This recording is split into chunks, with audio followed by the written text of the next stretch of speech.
नमस्कार. तुळजाभवानी अकॅडमीमध्ये आपलं स्वागत आहे. आपण आज 36% वर्गमूळ काय आहे हे बघणार आहोत. सोपी ट्रिक आहे. या 36% टक्क्याचा विचार न करता आपण वर्गमूळात 36 लिहायचं आहे आणि 36 लिहिल्यानंतर 36चं वर्गमूळ काय येणार आहे, आपला 6 येणार आहे. या 6 संख्येला 10 ने गुणायचं आणि जे उत्तर येईल म्हणजे आपलं 60 उत्तर येईल. तर या 60ला टक्के लिहिल्यानंतर आपलं या 36%चं वर्गमूळ काय आलं, मग 60%. अशा प्रकारे आपलं उत्तर आलेलं आहे. त्यानंतर अशाच पद्धतीने 25%चं वर्गमूळ काढायचं असेल तर उत्तर काय येईल, वर्गमुळात 25 म्हणजे काय येईल, 25चं वर्गमूळ 5.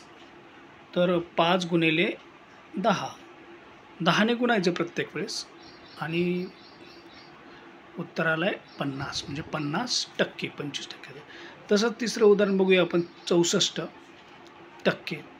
आता 64%ला आपण गेलं की वर्गमुळात 64 केल्यावर काय येणार आहे, बरोबर 8 येणार आहे. 8 आणि 8 गुणिले 10 बरोबर काय येणार आहे, 80. म्हणजे 80%. 64%चा वर्गमूळ काय येणार आहे, 80%. तुम्ही याचप्रमाणे दुसरे 2 उदाहरणं तुम्हाला देतोय.